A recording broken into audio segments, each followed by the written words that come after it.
देश प्रेम से ऊपर होता है राजनीति और धर्म। इंग्लैंड से हम बदला लेंगे, ये लेंगे, कभी सुने हो नहीं। हम अगर किसी की तबीयत खराब हो जाती थी तो उसके कोई दवाई नहीं है। देखिए ये तो हो गया एंट्रेंस एडमिनिस्ट्रेशन बिल्डिंग, जितने अधिकारी रहेंगे इसमें।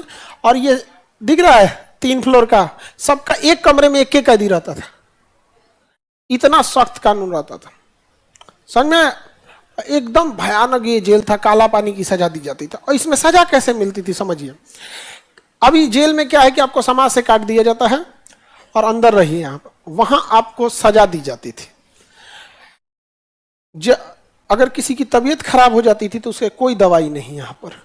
अंदर जेल में ही उसे टॉयलेट वॉशरूम करना होता था, फिर साफ करना होता था खुद से। इतनी कठोर सजा देते थे। उसके बाद दिन भर में आपसे नारियल का तेल निकलवाया जाता था। सूखा नारियल कोल्हू में डाल के, और उसमें जैसे मशीन चलता ना, उसमें ऐसे लेके कोल्हू से ऐसे तेल निकालना होता था दिन भर में। और सजा अलग अलग थी। 40 लीटर तेल निकालना है, मतलब आपको 10 घंटा तक अगर आप तेल पेरिएगा तो 40 लीटर तेल निकलेगा। सबको था, वह दे देते थे, सब बोरा में नारियल गिरा देते, शाम में तौल के दीजिए। अगर कम हो गया ना तो अगले दिन आपके जंजीर, पैर में जंजीर बांध देंगे सब, और उतना ही निकालना पड़ेगा, कट जाएगा वो। और उससे कम अगर वो भी नहीं हुआ ना तो फिर हाथ पैर सब बांध देंगे और फिर निकालते रहिए यहाँ पर। और सब्जी के नाम पर घास कटवाते थे सब कैदियों से, और वही सब्जी बनवाते थे सब, और वही खिलाते थे सब। जो घास है ना अगल बगल का, काटो, इसी का सब्जी बनाओ, इसी को खाओ। सबसे बुरी सजा दी जाते थे सेलुलर जेल में। बहुत खतरनाक था। लेकिन आज हम भारतीय बड़ा अंग्रेजों के साथ प्यार से रहते हैं। हम अंग्रेजों के साथ कैसे रहे? बड़ा प्यार से। आज तक कभी देखे हो इंग्लैंड से हम बदला लेंगे, ये लेंगे, कभी सुने हो नहीं। हमारे देश में देश प्रेम से ऊपर होता है राजनीति और धर्म। तुम गौर से देख लेना कि धार्मिक मामले के लिए आप बढ़ चढ़ के हिस्सा लेंगे, राजनीति के लिए तो बढ़ चढ़ के लेंगे। देश प्रेम 3rd नंबर पे भारत में चला आता है। धार्मिक मामला सर्वोपरि, उसके बाद राजनीति, उसके बाद देश आता है। देश के लिए कौन कहां से खड़ा रहता है यहाँ पर। तो ये बड़ा दुखद है भारत के लिए यहाँ पर। अब देखिए, इसमें थे एक वीर सावरकर।